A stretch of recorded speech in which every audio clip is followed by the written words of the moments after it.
Bem-vindo a mais uma aula do Enem, um aulão. Hoje falaremos sobre urbanismo. Bom, meu nome é Alessandro Barreto, professor de Geografia. Urbanização. É uma situação bastante peculiar, em especial nas grandes cidades, nos grandes centros urbanos. A urbanização ela vai ser o carro-chefe de toda a transformação social e política desse contexto, dessa cidade. Bom, a urbanização ela é muito mais do que meramente uma questão de mudança espacial. Ela vai mexer com todo um arcabouço histórico. A urbanização ela remota muito antes da primeira Revolução Industrial. A urbanização ela vem desde o período dos feudos, na necessidade da ampliação de mercado, na ampliação de busca por novas melhorias de vida, se migra-se do feudo para os grandes centros urbanos, e aí surgem as primeiras cidades. Bom, no advento da primeira Revolução Industrial, isso no século XVIII, se vê na necessidade da mão de obra. Então, essa mão de obra ela se faz necessária na cidade, porém, de costume, inicialmente elas não habitam as cidades, elas vão viver nas chamadas zonas cercadas. E aí, com o passar do tempo, aí sim, migram-se para a cidade. Lembrando que a urbanização não é um fato remoto, não é um fato isolado. Uma situação interessante na questão da urbanização é que é o seguinte, você migra ou por diversos fatores. O especial é em busca de uma melhor condição de vida. E trazendo um pouco para a nossa contemporaneidade, nos remontamos na década de 80. No período no Brasil, temos aí a criação do sistema Proálcool, onde o Brasil viabiliza o crescimento econômico através da manufaturação, da industrialização e do beneficiamento do álcool, o álcool oriundo da cana-de-açúcar. Então, o que acontece? Um grande êxodo rural, a migração do homem do campo para a cidade. Então, quando se fala em urbanização, remota-se no seguinte, a saída do homem do campo para a cidade. Quais serão as consequências? A primeira é a substituição das atividades econômicas. Você substitui a atividade primária pela atividade secundária. Você terá, sim, uma grande utilização da mão de obra nos grandes centros urbanos. Detalhe em relação, falando um pouco da história. A Revolução Agrícola, ocorrida no século XVIII, foi responsável pelo início da urbanização. A modernização da agricultura, com a descoberta de novas técnicas, faz com que parte da mão de obra rural fosse dispensada. Então, aí você já tem um grande problema. Essa grande parcela que trabalhava, que vivia do campo, ela deixa de ser utilizada porque já se tem uma mecanização dessa lavoura. E assim, recapitulando as nossas contemporaneidades, no período da década de 80, novamente falando sobre ela, é quando o Brasil sofre uma grande influência da mecanização da lavoura. Essa mão de obra, ela deixa de ser necessária em grande contingente. Então, aí você vai ter uma grande parcela de desempregados. Uma das grandes consequências da urbanização está aí atrelado ao desemprego. Com isso, você vai gerar um maior número de favelização. Alguns sociólogos, alguns estudiosos aceitam esse termo favelização. Bom, eu costumo dizer que é um termo pejorativo, porque se associa favela, acha que tudo que é de ruim está concentrado nesse bolsão de habitação. Na realidade, o que eu gosto de dizer é uma área de comunidade carente ou uma área de ocupação irregular. Durante a Revolução Industrial, aí temos a primeira Revolução Industrial, século XVIII, precisamente em 1760. No entanto, é que as migrações para os centros urbanos ocorrem com maior intensidade. Lembre que eu mencionei que ela é remota, ela é muito antes da primeira Revolução Industrial, já se tinha nos feudos, no período do feudalismo. Porém, a intensidade dela se dá no período da primeira Revolução Industrial. A industrialização e o desenvolvimento tecnológico formaram zonas de atração da cidade. A cidade, geralmente, em sua grande maioria, ela tem esse poder de atrair a população interiorana, não dizendo que no interior não seja algo atrativo. Mas, assim, a gente busca a questão de Salvador como capital e até mesmo uma metrópole regional, coisa que queremos abordar também mais à frente sobre metrópoles. O que acontece? Especula-se que os grandes centros urbanos, por ter uma maior perspicaz em atrair a população, você vai gerar uma maior gama de emprego. Porém, falta atentar a uma situação. Boa parte dessa mão de obra que vem para as cidades são mão de obras que não têm uma qualificação necessária para desenvolver algum tipo de atividade econômica nas cidades. Então, o que recai a eles? Os chamados subempregos. E, com isso, esses subempregos não dão condições a eles de se manterem nas cidades. E aí, para onde eles migram? Para essas áreas de ocupações irregulares. Sopé de morros, montanhas, vocês vão viver em áreas alagadas, em vales. Então, nas primeiras precipitações atmosféricas, quando temos as grandes chuvas, o que acontece? Essas áreas estão ocupadas e serão as áreas mais afetadas. Aí se pergunta, culpa do governo, participação popular? Na realidade, é todo um conjunto. Governo, sociedade civil, que deveria ser muito mais organizada do que é. Esse quadro caracteriza um fenômeno denominado êxodo rural, que, como foi visto, está intimamente relacionado à urbanização. Êxodo rural, como eu mencionei, é o processo da saída do homem do campo para a cidade. Essa saída, durante alguns anos, se ventilou que era o seguinte: o homem sai do campo em busca de uma melhor qualidade de vida. Século XX, meado do século XX, século XXI, essa saída ela já tem uma outra denominação. Na realidade, ele é forçado a sair, porque ele não vai ter como concorrer com os grandes latifundiários. Na sua maioria, são pequenos proprietários de terras, que têm ali o seu plantio, o seu gado para leite ou para abastecimento próprio, gado de corte. E o que resulta? Esses grandes proprietários, os latifundiários, terminam abarcando toda a sua produção. E a concorrência é desenfreada, até mesmo com incentivos fiscais para pequenos e médios agricultores. Os incentivos fiscais que são dados para eles são irrisórios em relação aos incentivos dados aos grandes proprietários de terra, os latifundiários. Então fica difícil concorrer. Ele termina sendo forçado ao quê? A vender o seu lote de terra e migrar para a cidade, em busca de uma melhor, sim, condição de vida para ele. Hoje, condição de vida não é simplesmente você ter um emprego, ter salário. Condição de vida é você ter, com emprego e salário, poder se sustentar, poder se manter e poder residir de forma digna.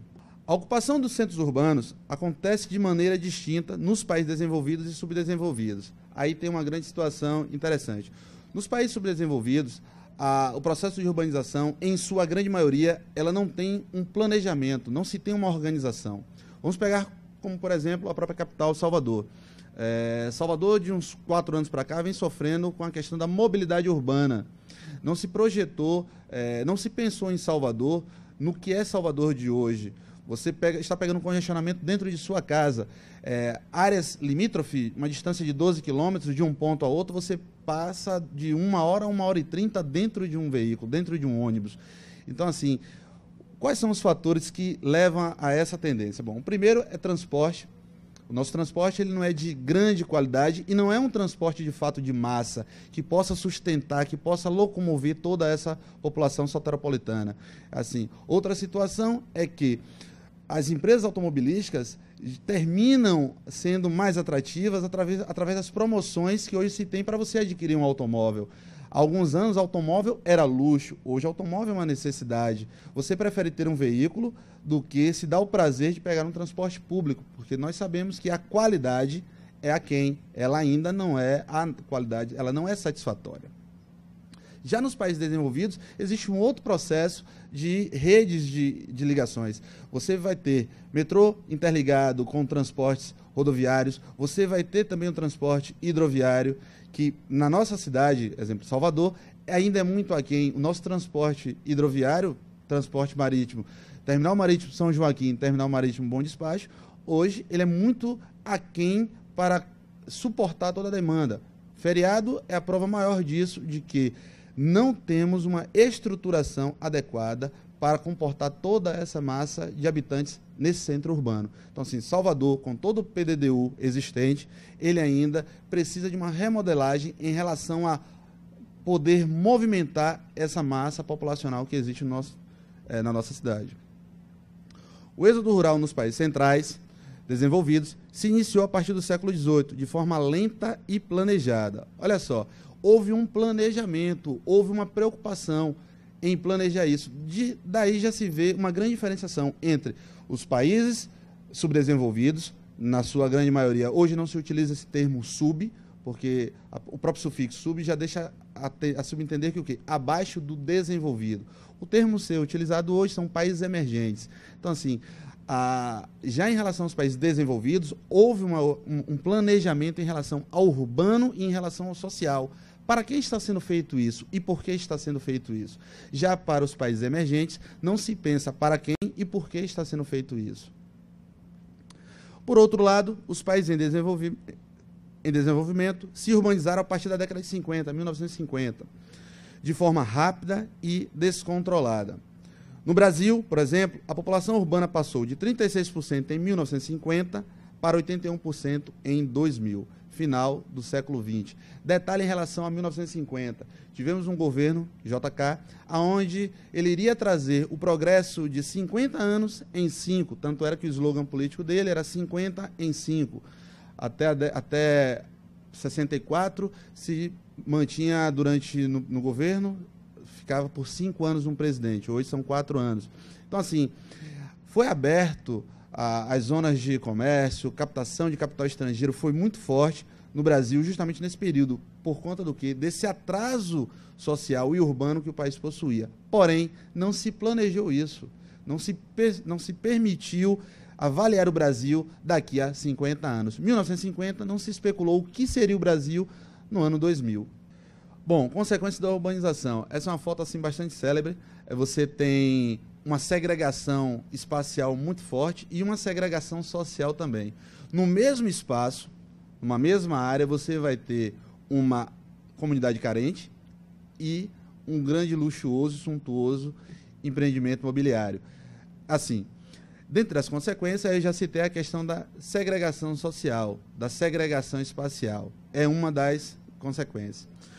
Com o deslocamento descontrolado de pessoas para as cidades, as autoridades não conseguem investir em setores substanciais como educação, infraestrutura, saneamento básico, saúde, etc. Bom, essa questão aí de não consegue, a gente não entraremos nesse mérito porque é bastante complexo, não de muito, isso é difícil entender, porque as verbas existem, elas chegam, mas assim, existe uma verdadeira política em relação a o que desenvolver, até para que é interessante.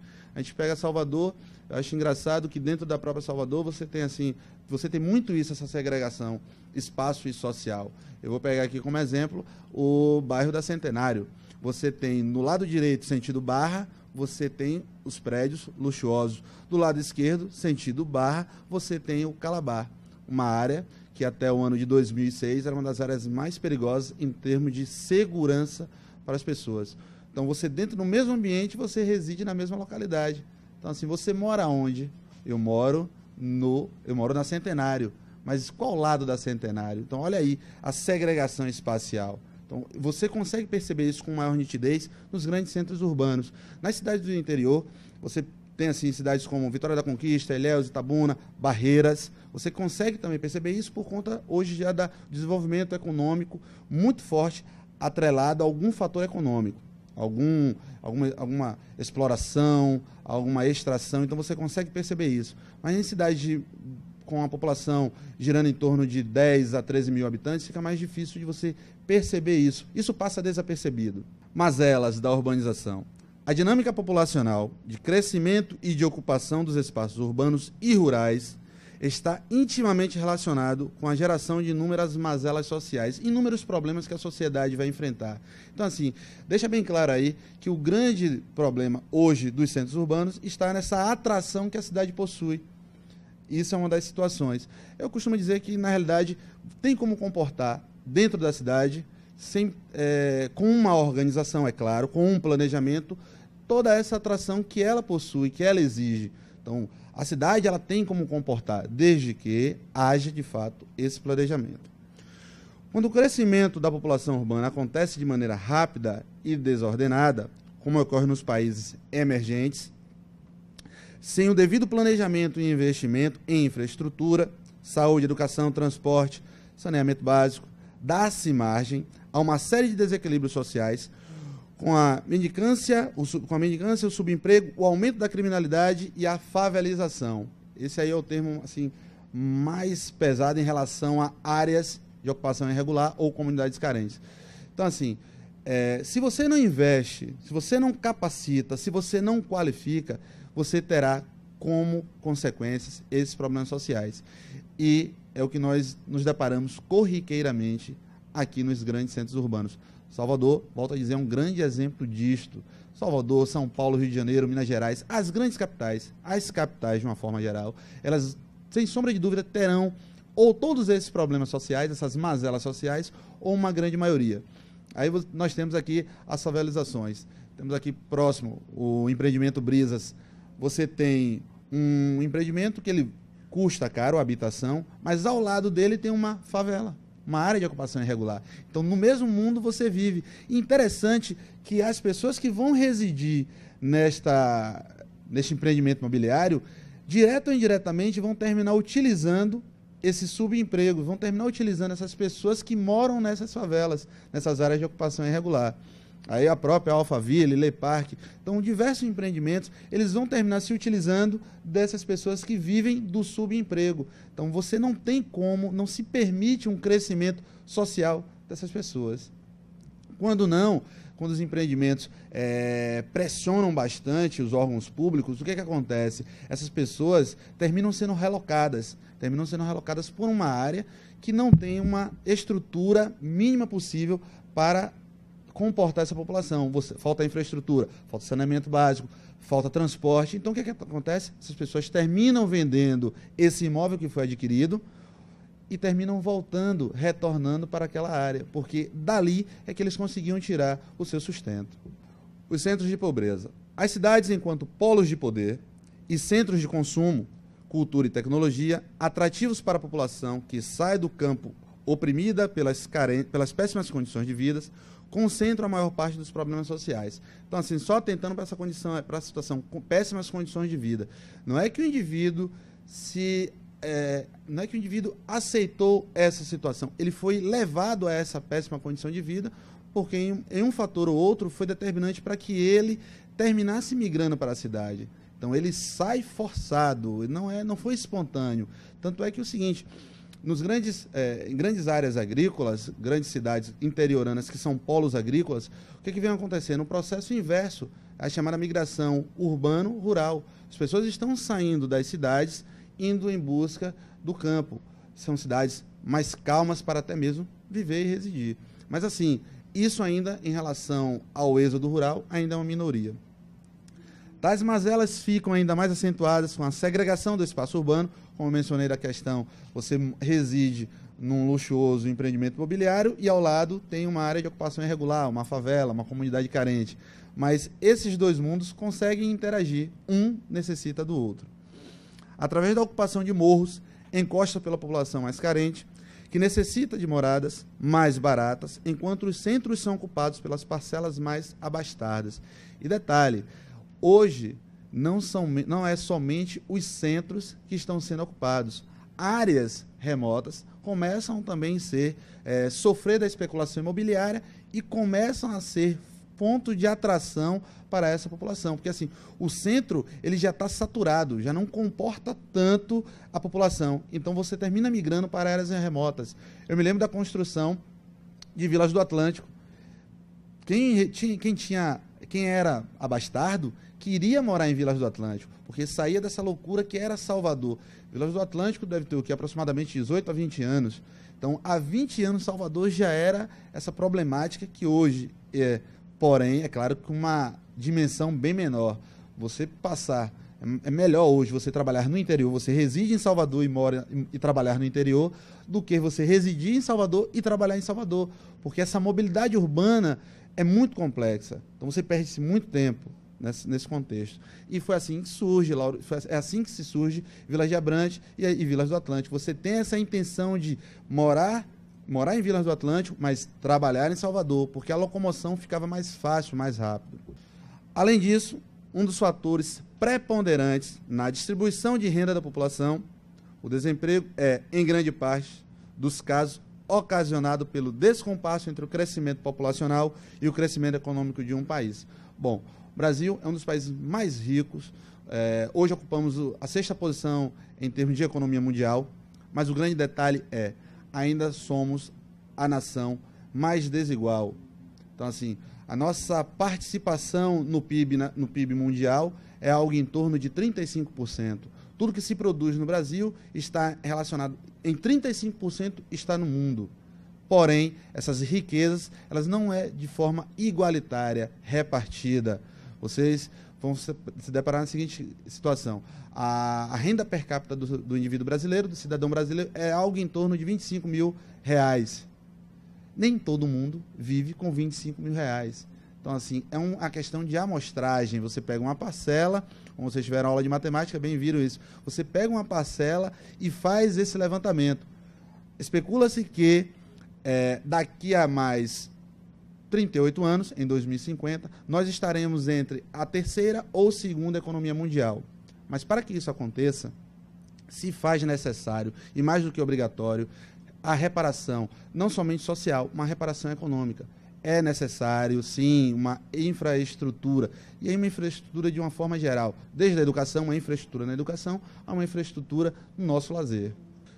Quando isto ocorre, a demanda por emprego nas cidades supera a sua oferta, então você tem muito mais gente do que emprego. E aí, olha o mercado informal, já retratava muito bem a Edson Gomes, sou camelô, sou do mercado informal. O que caracteriza o inchaço dos centros urbanos? Os inchaços dos centros urbanos, que também implica o crescimento da exclusão social e econômica. Quanto mais você estiver distante dessa magnitude que é a economia, de que é a produção, que é a possibilidade de gerar a economia, você será excluído. Então, assim, vem crescendo a cada ano o número de participantes do mercado informal. E aí o Brasil atravessa um grande problema na chamada PEA, População Economicamente Ativa, porque este indivíduo que é do mercado informal, ele, em sua grande maioria, ele não está inserido na PEA porque ele não tem nenhum vínculo empregatício com nenhuma instituição. Então, assim, ele é autônomo, ele é informal. Mas, professor, existe uma grande diferença entre informal e autônomo? Sim. O autônomo, ele pode contribuir de forma autônoma, como o próprio nome já diz, ele mesmo, sem ter vínculo contratual. Já o mercado informal, aquele indivíduo que faz parte do mercado informal, ele não tem como, ele não vai ser abarcado, ele não vai ter nenhuma legalidade com previdências sociais. Então, com isso, vamos ter uma grande probabilidade de problemas na nossa previdência privada e previdência social. Os nossos aposentados. Especula-se que em 2035, a população brasileira ela se tornará muito mais idosa. Então, assim, olha aí o grande problema para a questão privada, olha o grande problema para a previdência social. Então, isso também é reflexo do processo de urbanização descontrolado, falta de planejamento. Engraçado, Salvador. Sempre dizem que Salvador não foi uma cidade planejada, uma cidade espontânea. Errado. Salvador foi uma cidade, sim, planejada. Se planejou Salvador para ser uma cidade fortaleza, uma cidade forte, uma cidade de proteção. Mas não se pensou em Salvador século XX, século XXI. Então, assim, o contingente populacional, cada vez mais, vem aumentando sem uma organização. Um problema geral, um problema global e local. Ao contrário do que se pensa, a pobreza, assim como o desemprego, não é um problema apenas restrito aos países subdesenvolvidos e emergentes. E aí vamos nos remontar a 2008. Crise econômica na União Europeia, crise econômica na Ásia. O nosso então presidente, na época, Luiz Inácio Lula da Silva, disse que na realidade nós não iríamos sermos atingidos por essa onda da crise econômica. Iríamos ter apenas uma marola. Bom, graças a Deus que essa onda ela não veio com grande força, mas as marolas afetaram, em especial, o setor industrial. Houveram reduções na contratação de funcionários para o setor, para as indústrias, tanto a indústria de beneficiamento quanto a própria indústria de transformação de bens. Mas, assim, Estados Unidos, país do continente americano, América do Norte, sofre até hoje com a questão do desemprego, porque não se teve uma estruturação, não se pensou que o país seria atingido. Mas, assim, os Estados Unidos eram um dos grandes investidores na União Europeia, bem como na Ásia. Quando essas bolsas quebraram, ele foi junto. Então, assim, olha aí a questão já sendo também atingido, o processo da urbanização. Estados Unidos tem aquele modelo urbano de você produzir, você trabalha nos centros comerciais, mas você vai morar nas zonas periféricas. É claro que uma periferia de um país desenvolvido é totalmente diferente de uma periferia de um país emergente ou subdesenvolvido. Você vai ter problemas sociais? Terão, mas em uma menor escala em relação aos nossos problemas. A gama de fatores causadores da pobreza e da desigualdade social aponta para um esforço global integrado para o alcance das melhorias. Bom, é o que se vem tentando buscar reduzir ou até mesmo amenizar esses problemas sociais, com uma melhor estruturação, uma melhor distribuição igualitária de renda, acesso gratuito à educação de qualidade, habitação, saúde, lazer, mas ainda estamos engateando. Um dos principais caminhos a serem tomados é o investimento em educação. E, bom, em pleno sábado à tarde, vocês aqui, mais uma vez, assistindo um aulão, vocês já estão dando um passo em relação ao investimento em educação, sem sombra de dúvida. Para o aumento das taxas de escolaridade e a melhoria na qualidade de ensino, a fim de que a igualdade seja alcançada, a menos em termos de oportunidade. Então, assim, não está sendo dito que com a educação você terá emprego. Não está sendo dito isso. Está sendo dito que com a educação você terá uma oportunidade ou diversas oportunidades, mas faz necessário também um investimento e uma qualificação. Só um parênteses em relação a diversos problemas sociais relacionados à urbanização. E aí temos a questão da mobilidade urbana, temos o próprio disparate social em termos de habitação, em termos de moradia. Você terá também o aumento da criminalidade, da marginalização, cada vez mais indivíduos vivendo à margem, sendo excluídos dos processos e das situações de crescimento econômico. Você também terá, em relação a isso, uma insegurança social muito grande, porque, assim, a cada dia que passa, as próprias estatísticas demonstram que a criminalidade e a marginalidade ela vem aumentando. Por conta de quê? Falta justamente a questão do investimento, uma infraestrutura, uma requalificação do indivíduo. O indivíduo, a gente se depara com várias ONGs, as ONGs buscando atenuar e amenizar esses problemas sociais. Detalhe, isso não é um problema somente para ser resolvido pelos órgãos competentes, pelo Estado. Cabe também à sociedade se tornar cada vez mais organizada. A sociedade civil ela tem que ser cada vez mais organizada. Buscar, sim, uma melhoria e em busca dessa transformação. E aí o carro-chefe, sem sombra de dúvida, ainda se faz na educação. Bom, vamos para as questões. Enem 2009. Além de inúmeros eletrodomésticos e bens eletrônicos, o automóvel produzido pela indústria fordista promoveu, a partir dos anos 50, mudanças significativas no modo de vida dos consumidores e também na habitação e nas cidades. Bom, estamos falando da década de 50. Na década de 50 ainda vivíamos aquela questão da nostalgia, tudo ainda era muito belo, era bem interessante, você tinha um processo econômico forte, a economia, o país ele estava crescendo, a população passava a ter uma grande participação tanto na produção quanto no consumo. Então, tudo isso ainda era interessante. Não se pensava no que isso iria gerar de consequência. Com a massificação do consumo dos bens modernos, dos eletrônicos e também de automóvel, mudaram radicalmente o modo de vida, os valores, a cultura e o conjunto do ambiente construído. Então, hoje, temos já incutido que você é o que você tem. Na sociedade, infelizmente, a sociedade consumista, você é o que você tem, ou até mesmo o que você representa poder ter. Então, e não o que você é, e sim o que você tem. Isso é sociedade consumista. Isso é culpa do capitalismo? Olha, eu costumo dizer que isso não é culpa do capitalismo, isso é culpa do indivíduo que deixa se seduzir por essas mazelas que o capitalismo nos apresenta. Mas, enfim, da ocupação do solo urbano até o interior da moradia, a transformação foi profunda. Hélio Maricato, Urbanismo na Periferia do Mundo Globalizado, Metrópolis Brasileira.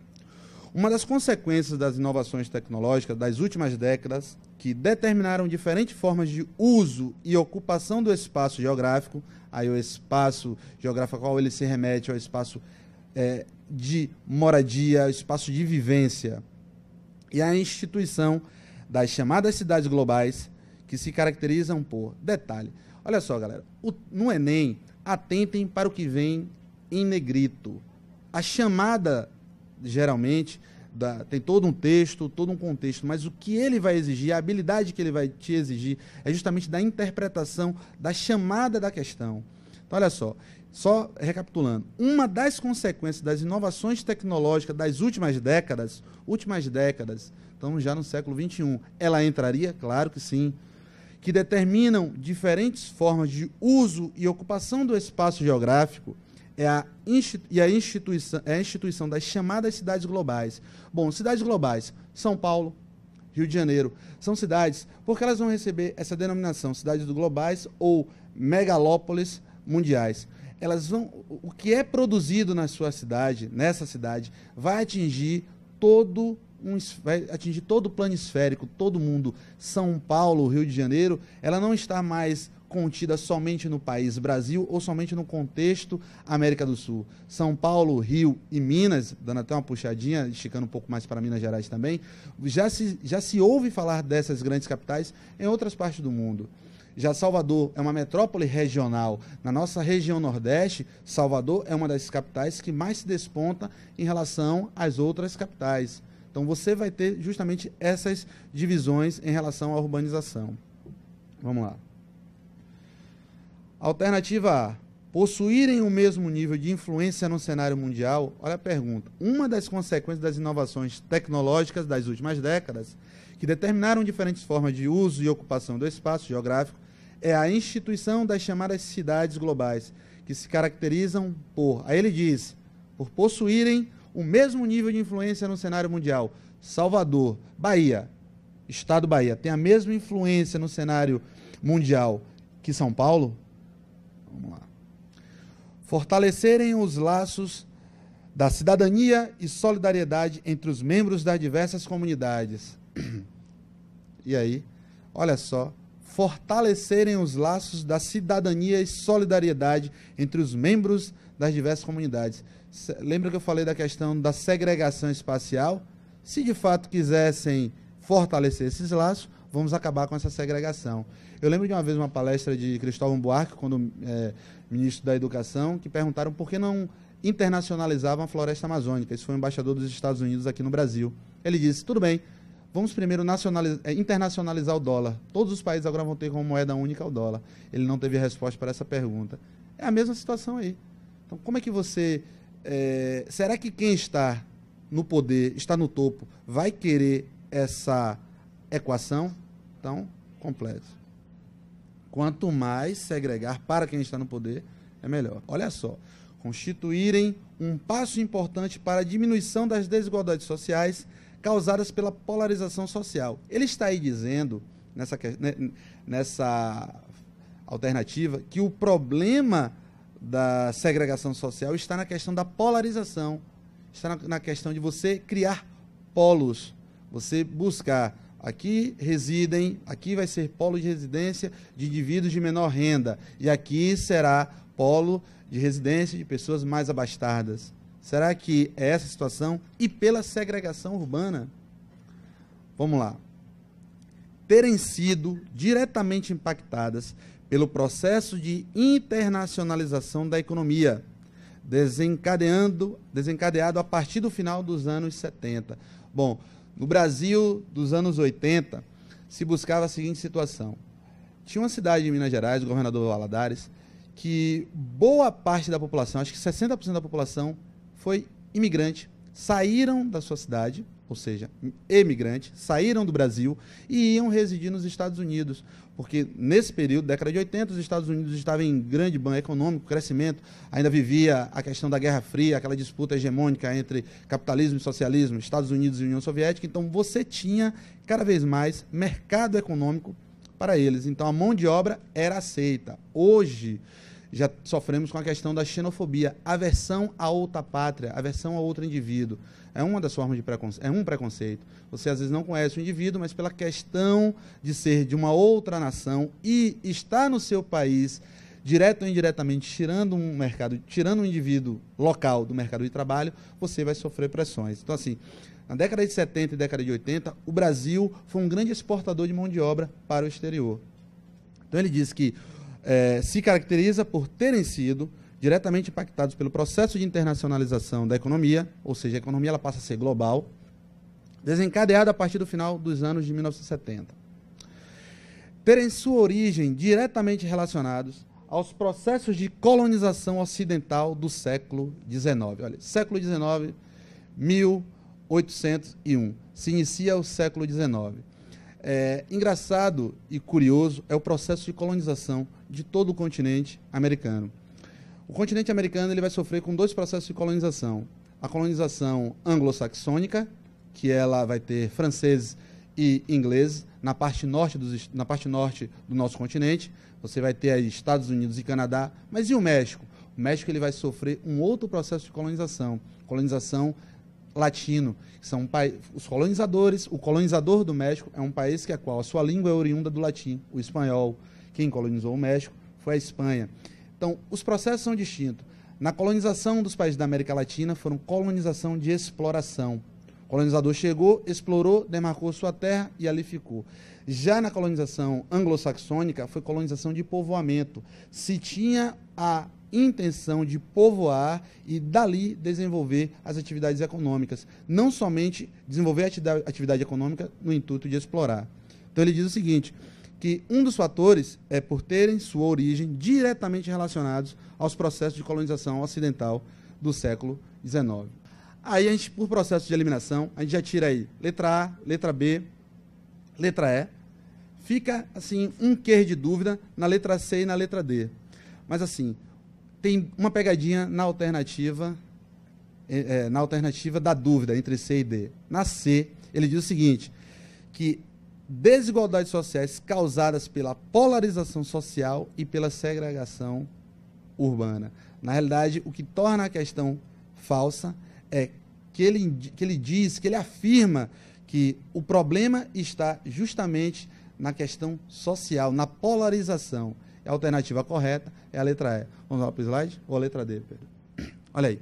Terem sido uma das consequências das inovações tecnológicas das últimas décadas que foi determinante diferentes formas de uso e ocupação do solo, do espaço de vivência, de emprego, de locomoção, e a instituição das chamadas cidades globais, as megacidades, é que se caracterizam por terem sido diretamente impactadas pelo processo de internacionalização da economia, desencadeada a partir do final da década de 70. Claro, essas cidades terminam sendo polo de atração de capital estrangeiro, as chamadas multinacionais. As empresas multinacionais, na década de 70 e 80, até final de 80, deitam e rolam no Brasil.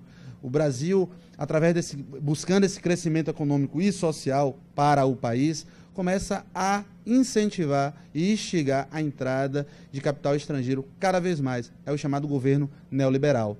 No Brasil, presidente assim, que assinou de carteirinha a política neoliberal foi Fernando Collor de Mello, 1992. Vocês ainda eram bem novinhos, foi presidente apenas por 2 anos, de 90 a 92, acontece o impeachment dele. E uma das situações é justamente essa permissividade ao capital estrangeiro. Engraçado em relação a isso, o Brasil tinha uma empresa automobilística, a Gurgel. A Gurgel ela produzia veículos de baixo consumo e de uma grande durabilidade. Os seus veículos só não possuíam o conforto dos automóveis das multinacionais estrangeiras. O que acontece? Essas empresas multinacionais começam a apertar, começam a pressionar o governo federal. E o que acontece? As verbas e os incentivos fiscais que seriam destinados a essa empresa automobilística, ela deixa de existir. Isso é uma prática do governo neoliberal. Na realidade, aí está escamoteado pelo capitalismo.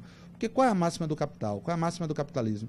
Produção em massa, consumo em massa. Qual é a consequência do consumo em massa? Lucro. Então, o capital ele visa lucro. Enem 2010. A maioria das pessoas daqui eram do campo. Vila Maria é hoje exportadora de trabalhadores. Empresários de Primavera do Leste, estado de Mato Grosso, procuram o bairro de Vila Maria para conseguir mão de obra. É gente indo distante, daqui 300, 400 quilômetros, para ir trabalhar, para ganhar 7 conto por dia. Carlito, 43 anos, maranhense, entrevistado em 22 de 3 de 98. HS Ribeiro, um migrante e a cidade, dilemas e conflitos, Araraquara. Bom, ele aí diz o seguinte: o texto retrata um fenômeno vivenciado pela agricultura brasileira nas últimas décadas do século XX. Consequência, vamos lá. Letra A, dos impactos sociais da modernização da agricultura. Letra B, da recomposição dos salários do trabalhador rural. Recomposição, ou seja, colocar o salário do trabalhador a um nível acessível e gratificante. Da exigência da qualificação do trabalhador rural. Letra D, da diminuição da importação da agricultura. O Brasil é um dos grandes importadores de trigo. Nós consumimos tanto trigo que temos que comprar trigo da Argentina. Dos processos de desvalorização das áreas rurais. Essa situação de desvalorização é as chamadas áreas improdutivas. Só um atento para essa situação. A gente ouve muito falar terra improdutiva. Na realidade, não é que a terra não sirva para a produção. Na realidade, o proprietário dela está buscando a especulação daquele terreno. Ele busca a especulação, valorização daquela terra para terminar vendendo. Então, ele termina dizendo que aquela área ela é improdutiva. Bom, só recapitulando, olha só, o texto acima retrata o fenômeno vivenciado pela agricultura brasileira nas últimas décadas do século XX. Ele diz qual é a consequência desse processo de migração, da saída do homem do campo para justamente a cidade. Será que é por conta dos impactos sociais da modernização da agricultura, da recomposição dos salários do trabalhador rural? O trabalhador rural está ganhando igual ao indivíduo que mora na cidade, da exigência da qualificação do trabalhador rural, da diminuição da importação da agricultura ou dos processos de desvalorização das áreas rurais. Bom, lembrando a vocês que um dos grandes problemas do êxodo rural é justamente por conta da mecanização da lavoura. Uma atividade que antes era feita por 10, 20 homens, 20 trabalhadores rurais, hoje uma máquina faz isso tranquilo. Ela colhe, ela ara o terreno, ela semeia e ela já deposita no caminhão. Então, assim, uma atividade que era feita por vários indivíduos, hoje apenas um faz isso. Aliás, 2, por conta do operador do caminhão para transportar o produto. Então, assim, o fator preponderante é justamente a questão da mecanização da lavoura. E aí o pequeno agricultor, ou até mesmo o indivíduo que trabalha com a terra, se vê forçado a migrar para a cidade. A cidade é um polo de atração para ele, por conta de todas as benéficas que a cidade vai lhe proporcionar. Então ele diz, bom, minha última alternativa é ir para a cidade. Mas ele não avalia que ele não tem ainda uma qualificação necessária para o que a cidade vai exigir dele. Então, a alternativa correta, letra A, dos impactos sociais da modernização da agricultura. E aí, com isso, você vai gerar as áreas de comunidade carente ou as favelas. Porque o indivíduo ele chega na cidade, se depara com essa selva de pedra, ele não tem uma estrutura mínima para se comportar ou para se manter na cidade. Porque tudo para ele é novo, é diferente. Então, o que é que acontece? Ele não acha emprego para o que ele se propõe a fazer, termina onde ele vai residir, nessas áreas mais carentes e nessas áreas de risco. Então, assim, esse é um dos grandes problemas e impactos sociais. Então, a mecanização da lavoura vai afetar também no processo de urbanização, sem sombra de dúvida. Subindo morros, margeando córregos ou pendurados em palafitas, as favelas fazem parte da paisagem de 1/3 dos municípios do país. Bom, a Bahia tem 417 municípios. Dos 417 municípios, todos, mas professor, é muito grave falar todos. Não, todos possuem ou áreas de ocupação irregular ou as verdadeiras favelas. Quanto maior desenvolvido for essa cidade, maior será os problemas sociais. Porque a segregação social e espacial ela está incutida, ela é intrínseca, ela vai estar ali. Agora, busca-se cada vez mais amenizar ou atenuar essas problemáticas. Abrigando mais de 10 milhões de pessoas, segundo dados do Instituto Brasileiro de Geografia e Estatística, IBGE. A.R. Martins, a favela como espaço da cidade. E aí tem um site onde está disponível toda a íntegra dessa matéria. A situação das favelas no país reporta graves problemas de desordenamento territorial. Organização. Nesse sentido, uma característica comum a esses espaços tem sido, ele está dizendo que em todas as áreas de ocupação irregular, em todas as favelas, você vai ter isso, você vai encontrar esse problema social. Primeiro, letra A, o planejamento para a implantação de infraestruturas urbanas necessárias para atender às necessidades básicas de moradores. B, a organização de associação de moradores interessadas na melhoria do espaço urbano e financiadas pelo poder público. Letra C, a presença de ações referentes à educação ambiental, como consequente preservação dos espaços naturais circundantes. Bom, engraçado, em relação a Salvador, está sendo construído um empreendimento Tropicália dentro de uma reserva de proteção ambiental. Então, curioso essa questão de você nutrir o progresso sem afetar o ambiente. É uma expressão, meio ambiente. Eu acredito que ninguém viva no meio, e sim no todo, a questão do ambiente. Letra D, a ocupação de área de risco suscetíveis a enchentes ou desmoronamentos como consequentes perdas materiais e humanas. Letra E, o isolamento socioeconômico dos moradores ocupantes desses espaços com a resultante multiplicação de políticas que tentam reverter esse quadro. Olha só, subindo morros, margeando córregos ou pendurados em palafitas, as favelas fazem parte da paisagem de um terço dos municípios do país. Em relação a Salvador, engraçado é justamente esse processo de urbanização e ordenamento do solo. Está ali o indivíduo residindo numa área de ocupação irregular, os governos ou os órgãos públicos têm conhecimento dessa situação, mas a mediação da resolução desse problema, ela só é feita quando existe alguma tragédia, quando acontece algum problema.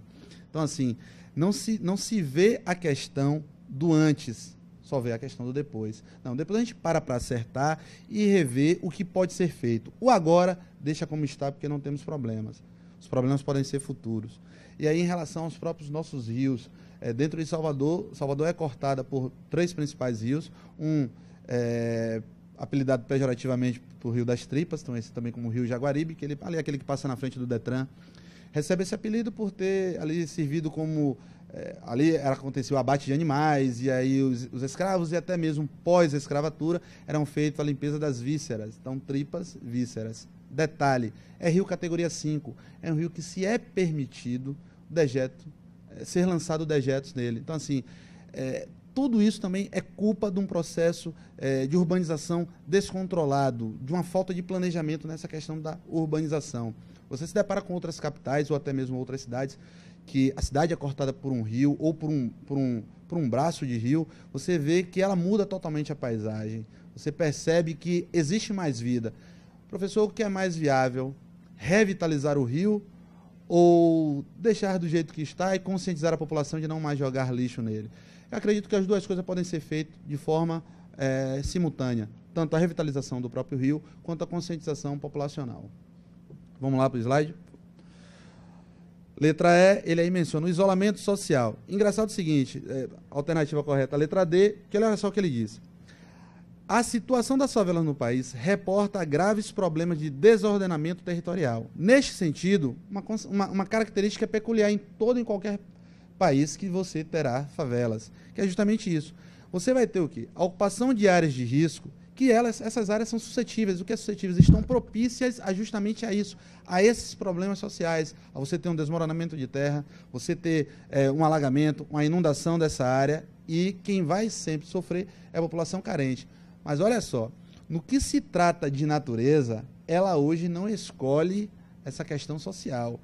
No começo do ano, mais preciso, março ou maio, me foge agora o mês preciso, houve uma enchente, uma chuva, e ela assim foi além do que se esperava em termos de precipitação atmosférica, né? Em termos de índice pluviométrico. Ela ultrapassou 20% do que se esperava. Resultado, áreas nobres, como ali o próprio Horto Florestal, o próprio Le Parque e a própria aquelas residências ali no Greenville, elas foram inundadas.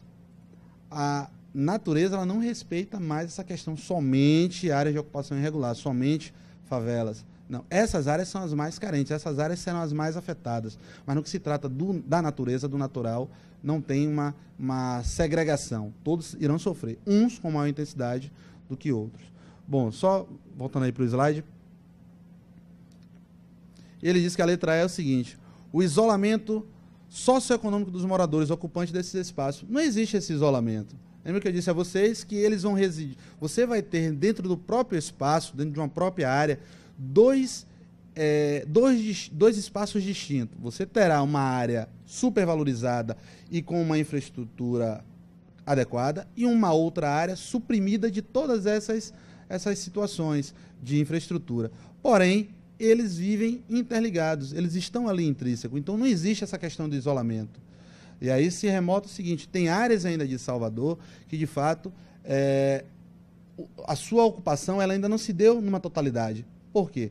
A ocupação urbana ela passa para a seguinte situação: especulação imobiliária.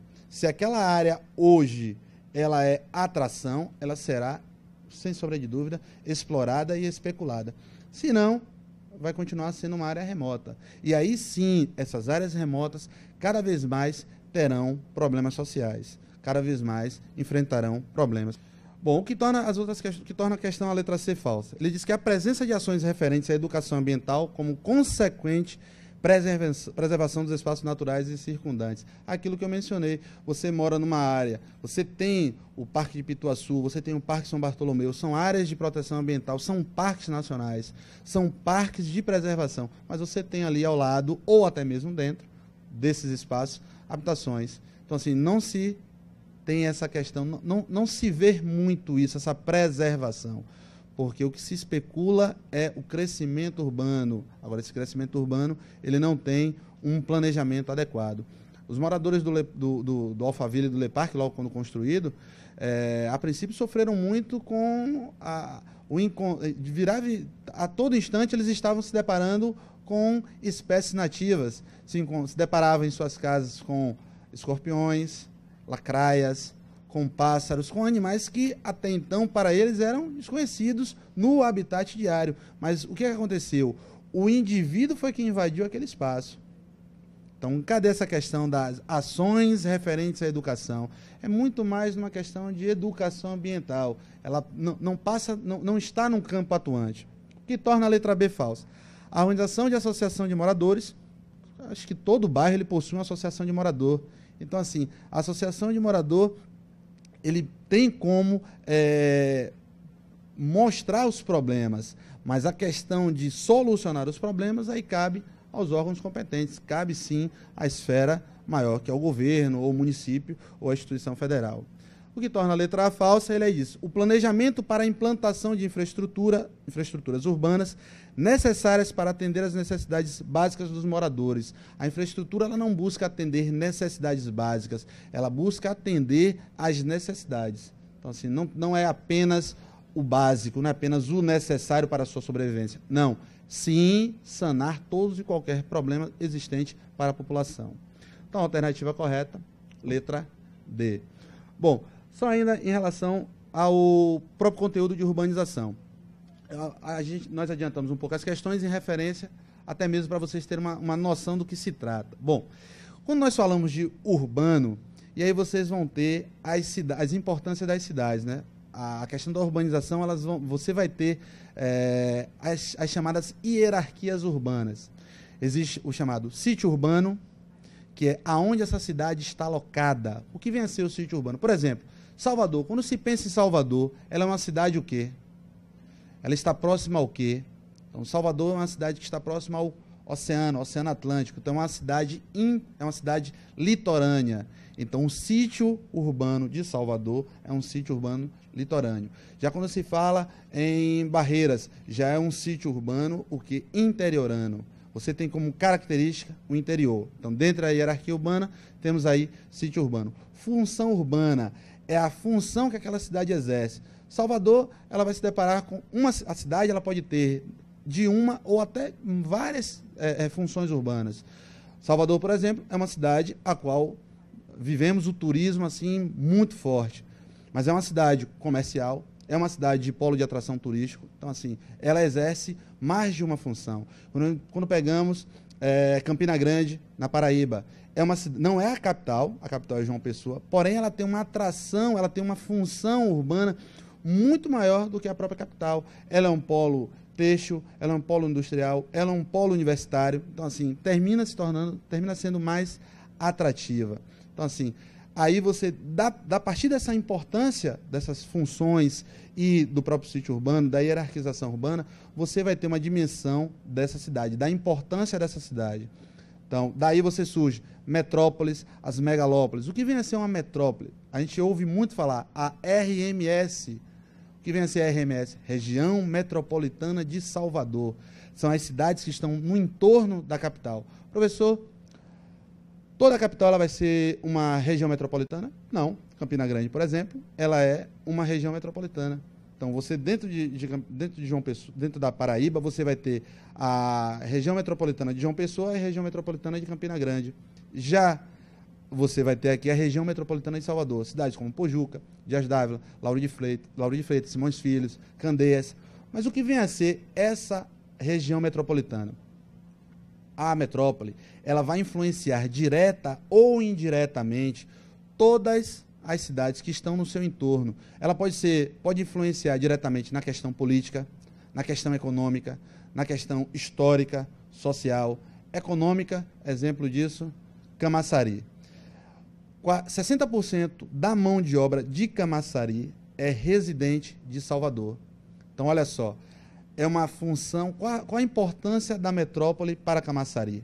A atração da mão de obra.